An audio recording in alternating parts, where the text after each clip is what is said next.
Hello and welcome everyone. I'm Joséphine, I'm in Paris. And the project around Joséphine in Paris is to discuss every month a cultural French topic. If you're wondering why I'm wearing this hot hat, it's because I didn't find a beret and I wanted to wear something, so I thought why not a construction site helmet.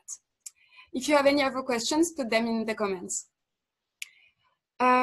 Okay, so today we're going to discuss the Louis Vuitton Foundation. The Louis Vuitton Foundation is an art museum and cultural center sponsored by the group LVMH. It is run as a legally separate, non-profit entity which goal is to promote art and culture. The art museum opened in October 2014. It nearly cost 800 million euros to build. It was designed by famous architect Frank Gehry and is adjacent to the Bois de Boulogne in the 16th arrondissement of Paris. The museum was funded by the group LVMH and bears the name and logo of its flagship brand, Louis Vuitton. The building will pass into the hands of the city's government in 55 years. The question we will try to answer today is, why is the foundation considered one of the most creative architecture of the 21st century, but remains controversial? In 2001, Bernard Arnault, the chairman of LVMH, met Frank Gehry and told him about his plan for a new building for the Louis Vuitton Foundation. The building project was first presented in 2006, and the city of Paris, which owns the park, granted a building permit. However, in 2011, an association for the safeguard of the park won a court battle. The judge ruled that the cultural center had been built too close to a tiny asphalt road deemed a public right-of-way. The organization that protects the park successfully challenged the land authorization. Eventually, the Assemblée nationale, our House of Representatives, passed a special law stating the foundation was in the national interest and a major work of art for the whole world, which allowed it to proceed. The museum opened to the public in 2014 and has managed to become a must-see both for its prolific exhibitions and its exterior architecture. We might ask ourselves, why was this project so unstoppable and is now so successful? Well, Frank Gehry, the architect, is considered one of the greatest and most creative of his generation. Frank Owen Goldberg said Frank Owen Gehry was born in 1929 in Toronto. He's been teaching at Yale University for many years and was awarded the Pritzker Prize in 1989. President Obama even gave him the highest civilian honor, the Presidential Medal of Freedom. In the last 40 years, Frank Gehry signed major works of architecture, mainly in the United States and in Europe. Here you can see a few examples of his innovative vision, like the Dancing House in Prague, the Museum of Pop Culture in Seattle,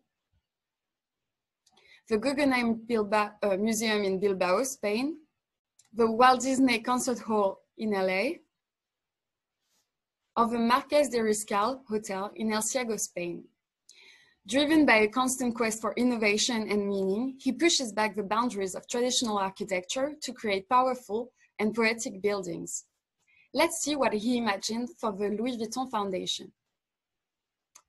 To get ideas for his first sketches, Gehry explained he walked in the surrounding gardens and wanted to do something very airy. He then imagined an architecture inspired by the Grand Palais, which was made by a lot of glass, as you can see. His ambition was to design a magnificent vessel to symbolize the French cultural vocation. The structure depicts both a floating boat and the body of a living being. As you can see on the slide, it really looks like a beetle. The City of Paris' motto is literally beaten by the waves but never sinks. Inspired by the sand floods, it represents a floating ship. That's our Latin coat of arms right there. So we can also trace the meaning of the building to Paris's motto. I'm now going to show you a quick time-lapse video of a building. The two-story structure has 11 galleries of different sizes, a voluminous 350-seat auditorium, and multi-level roof terraces for events and art installations. Gehry had to build within the square footage of the bowling alley that previously stood on the site. Anything higher had to be glass. The resulting glass building takes the form of a sailboat's sails inflated by the wind. These glass sails envelop the iceberg, a series of shapes with wide flowery terraces. And like a lot of his works, he used state-of-the-art techniques to fit his vision. Here, the 3,600 glass panels and 19,000 concrete panels that form the facade were simulated and then molded by the industrial robots working off the common model. Thanks to these superposed reflecting mirrors, the building has a playful changing aspect every time of the day or night. It creates to the viewer a feeling of continuous movement. Now, you might wonder what the interior looks like. Let me give you a quick tour. Specifically created for the Louis Vuitton Foundation building, Inside the Horizon was made by Danish artist Olafur Eliasson. A yellow halo surrounds a dreamlike pond. The artist wanted to depict the light of an unknown star. The pond finds its way to the outside and seems to connect the building with the woods. This futuristic vessel seems to have actually been built on water. The fountain is magnificent in summer. As water holds a large place there, you can always see it, as well as the frame of the structure from the inside. From the many terraces, you can see the Parc de Bois de Boulogne, but also La Défense district in Paris. These great views from the site match the disproportionate feeling you have inside the building. Everything there seems oversized. Finally, you can enjoy a quick lunch or a break in the cafe of the foundation, admiring the fish lamps. By analogy between the splinters of the broken material and the scales, Gehry created a series of lamps in the shape of fish, whose metal frames are covered with formica pieces. Once again, it extends the metaphor of surrounding water. As for the exhibitions we can visit inside, the foundation mainly portrays modern art. The museum's collection, believed to be a combination of works owned by LVMH and Bernard Arnault, includes works by Jean-Michel Basquiat, Jeff Koons, and Gilbert and George. In order to promote artistic creation at the national and international level, it relies on temporary exhibitions of modern and contemporary art, but also performances and concerts. The latter are presented in the Foundation's auditorium, which has exceptional acoustics. You can see the auditorium is a piece of art itself. Colored panel consists of 5 monochrome panels in multiple formats that combine strong visual expression and acoustics quality in line with the function of displays. To give you an example of recent exhibitions, in 2018, you could see one on the parallel between Austrian painter Egon Schiele and American artist Jean-Michel Basquiat. Earlier this year, the work of French architect and designer Charlotte Perriand was exposed.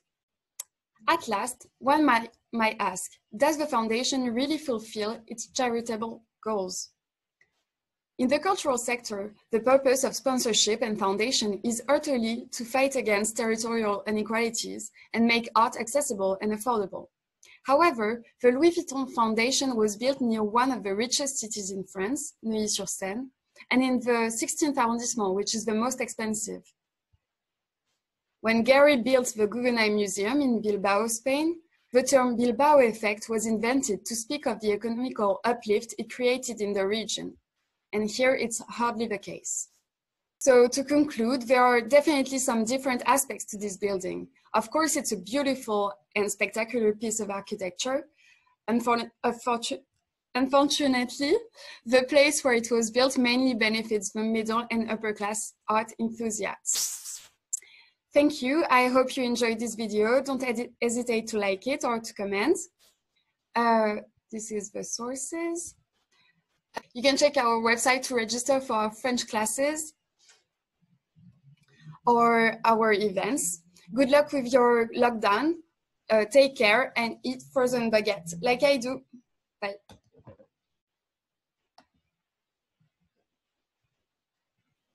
Bye-bye.